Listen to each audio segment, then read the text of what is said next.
Welcome back. This is Wisconsin Shoe Guy, and today we're going to have a discussion about Gordon Jimjun. This is a shoe review for this Spiral Wholecut that we have here before us. Spiral Wholecut is made from a single piece of leather, and it basically wraps right from here all the way around to here, all the way on the vamp to here. And then the only piece and then it actually goes all the way around to here. So the only piece that's actually a separate piece is this piece right there. And that's why they call it a Spiral Wholecut. It's very well clicked. They have tapered heels on this one. This has got a blind stitch sole. It's beautiful fiddleback waist. At Gordon Jimjun, they give you the option of how you want to do it, right? They offer a number of styles. You give them your size. You can choose the instep size separately, which is kind of cool.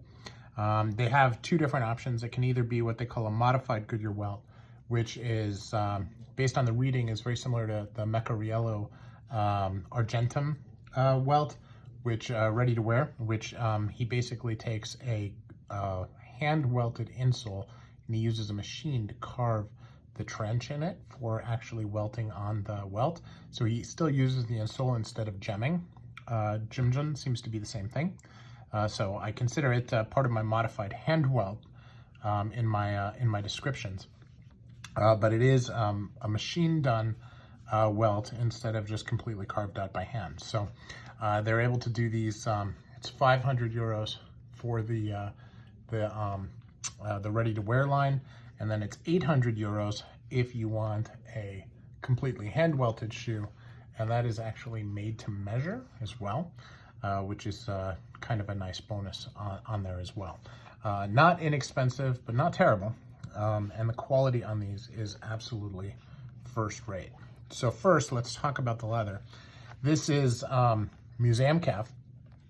A museum calf can be, I've had a number of different shoes in museum calf, and I've seen the quality vary tremendously. Where I had, some Trickers, some Alan Edmonds, some J. Fitzpatrick, and on some of them, it created these really, really deep creasing, almost like folds in the leather, where it kind of built up. And then others where you have these like little micro creasings like you have here on there. Now, what's also interesting is here, you can see all this cracking here. That is because they over polished the cap in the factory too far down. My foot bends right here. And so I got all of that cracking. Well, guess what? I brushed it out so that it was no longer white, because it actually turned white. And then B, when I actually redo the polish, which I will do after I get a couple more wears on it, I'm gonna make the polish line up here instead of the entire wing area. That way this line here does not have a high shine, and then you won't see any of it. So that's more of like an advanced shoe care type thing there. Now, this is my first pair of Spiral Wholecuts. The legend, as what I understand it, is the Spiral Wholecut was first invented by John Lobb. And then you've started seeing a number of brands picking up on it. And I have another one in process, which is coming from a company out of Indonesia called Vass. I've also looked at them recently on Mecariello and out of Italy, where they're doing some others. Now, Gordon Jimjun is in China. Jim and Jun are his kids' names, and they make really, really nice quality shoes. So the leather itself is a higher end museum calf. You can see here from the thickness that it's a really thick lining. The lining is soft. You can't necessarily see that from the film, but I can tell you that it feels really soft. They do the full size of the tongue. There isn't a bunch of tongue overlay, which I like. I like the fact that they do that. There is a little bit of piping here in between that little midsection that you see on high quality shoes. The museum calf looks really thin, the lining pretty thick, but overall it's very pliable and it is still quite thin, which makes it a comfortable shoe to wear. The sole, the insole on this is great. If you look at that heel stack, it's very, very narrow stacks.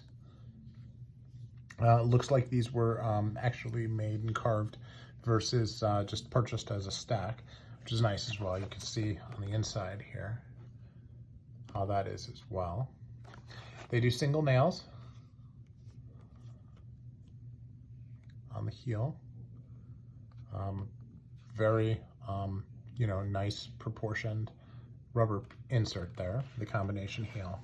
And then the work that they did on the toe plate, they're very well recessed, and this is not perfectly flush, but it's very close. Flush on the sides, just not right here in the middle. So, you know, overall, you know, looking at the welt, how all that's put together.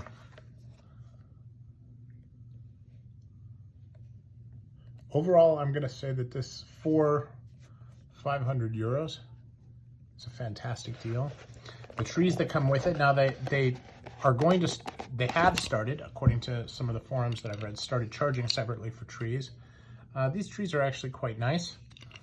They are hollowed out, although not tremendously, but more than average. And you know, it is a spring tree. It's not a jointed tree where it's just got like a little joint and folds down, like you get on some of the bespoke ones. But it is a nice quality tree, and I would say it's worth another 60-70 bucks, which seems to be standard for a lot of the hand-welded brands out of China. So something to consider.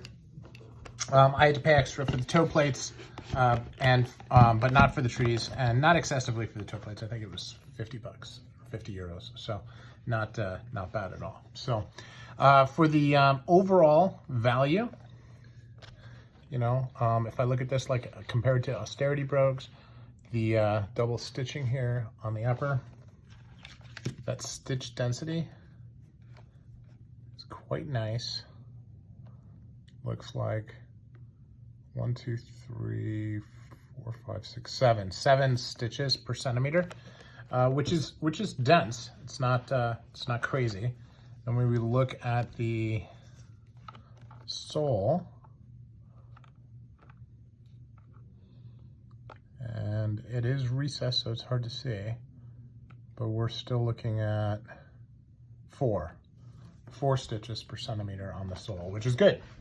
So, you know, I'd say for the pieces that you can measure, okay, and it's hard to measure the distance between the stitches when they do double rows of stitches like this, but I can tell you that they look 100% even, which is not the easiest thing to do. And I mean, I don't see anywhere on the shoe that does not look exceptionally clean. And to me, that's valuable. So it's very clean. The density is high. The craftsmanship all appears good. Materials appear very, very good. So I think from a perspective of being a 500 euro shoe, you know, which if we calculate it out at, you know, $1.20 per euro, that's $600. I'm going to say that these are fantastic and right in line with where I'd expect them to be, if not a little bit on the higher end side than where I'd expect them to be for the price, which coming out of China is to be expected, right? The labor rate in China is less than it is in Italy or in England, but the shoe quality here, definitely not. So this is Wisconsin Shoe Guy, and that is Gordon Jimjun. Let me know your thoughts.